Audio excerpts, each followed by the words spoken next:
Today is Christmas 2018. I am 2 years and 7 months post-op from my VSG surgery.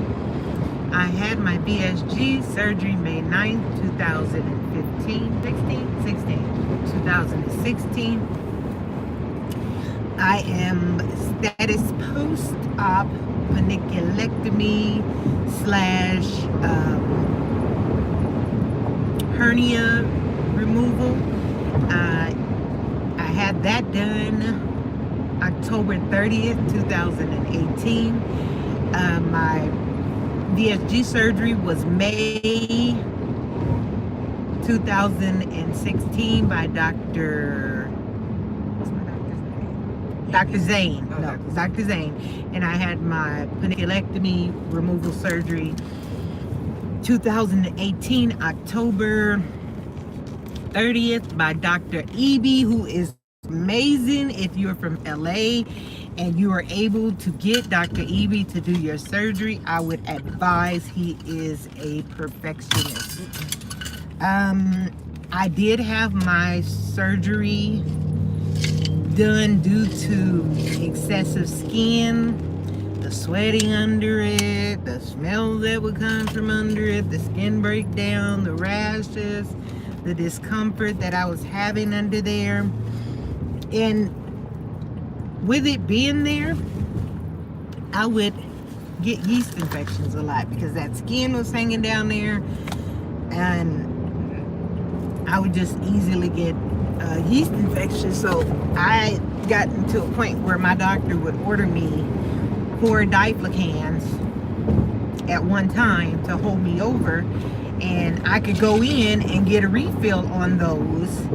And it was because of that skin that was keeping all that moisture, that was making fungal infections under the skin and also causing me to have yeast infections.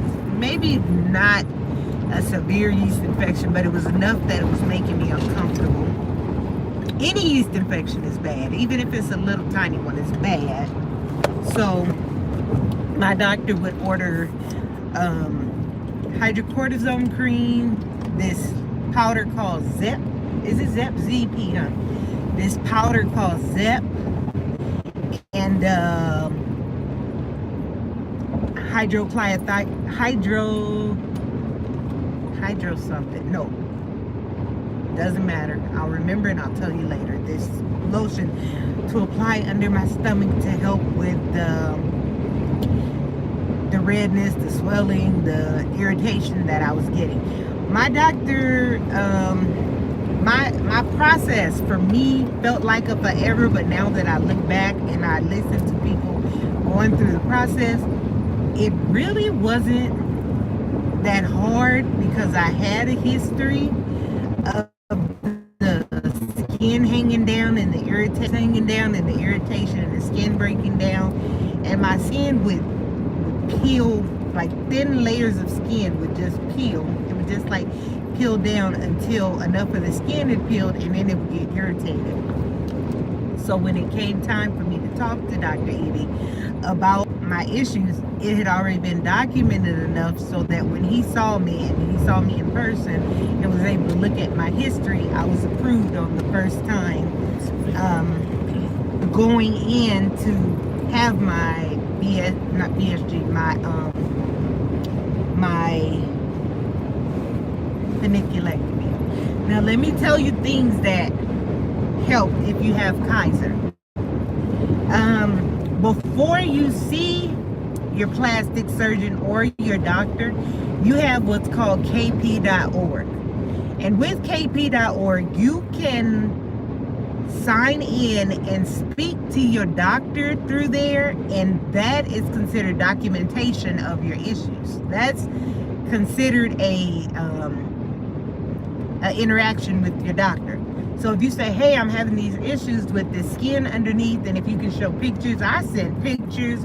I sent all the creams, powders, lotions that I was using to help me with the irritations up underneath my skin. I sent everything because I didn't want to leave a T uncrossed or I undotted when I sent it to her. So I laid everything out on my bed and I took a picture of it and I told her, this is what I've been doing to maintain myself so that I'm not getting all of these rashes up underneath my belly.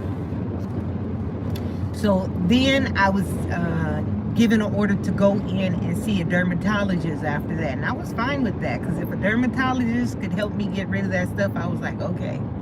So I went in and saw the dermatologist, and he's the one who ordered me the triamcinolone, the cream, hydrocortisone, a cream, Zep, the powder that does not have talcum in it, and also the diflucan pills. He ordered me 4 of them so that I would have, and also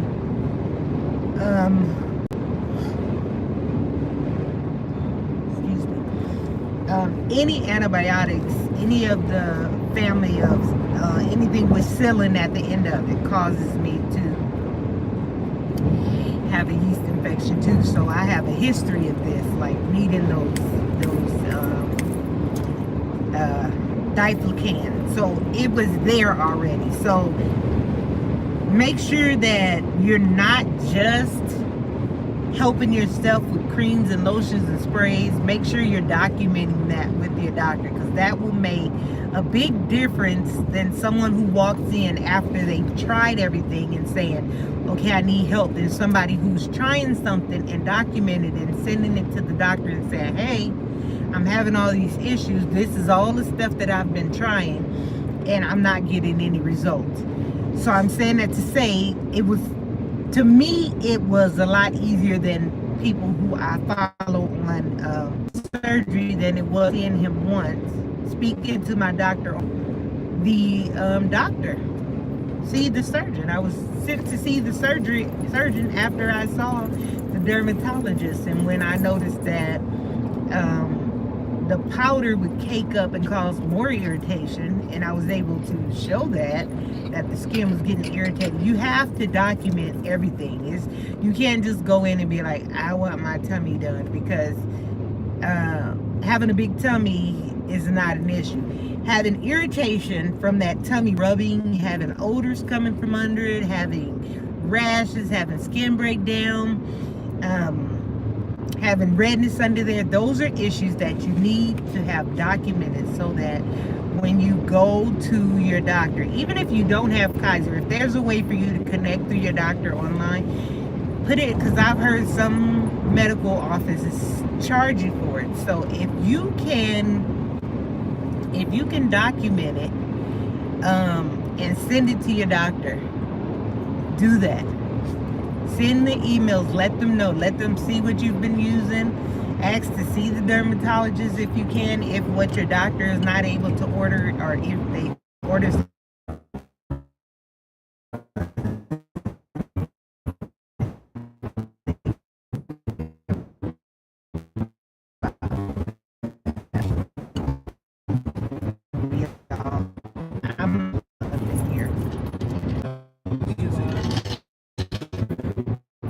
okay, came back.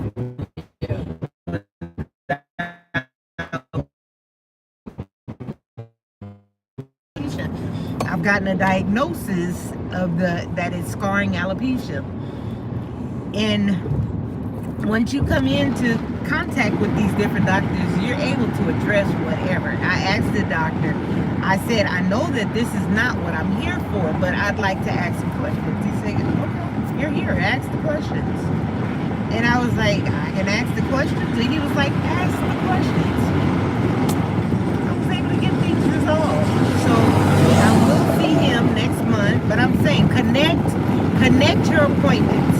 Make sure whatever you're seeing one doctor for, it's up there in writing. Whatever you're doing on your own, whatever your doctor is ordering you, make sure that it's connected from the next. Don't go in and just say, this is what I'm using. Send an email. Send the email to your doctor and say, hey, this is what so you can make sure that it's getting put on your file. So that's pretty much what I was able to do to kind of push mine, I think, along. Also, staying in contact with, not harassing, but staying in contact with your surgeon. Once you receive believe you're okay for your surgeon, because my surgeon specialty is breast cancer, and he does 3 breast cancer removal surgeries a week. So that kind of put me in a position to not make such a big deal, because there's women who are suffering with breast cancer who need this doctor. So what I would say every once in a while is I was just checking, not pushing for anything. I'm not asking when, I'm just checking, you know. And does it look like it's coming up soon? And one day out of the blue, he sent me an email and he said, hey, he said, I let my nurse know to find a date for you and to let you know. So she called me not too long ago. I have a date in these.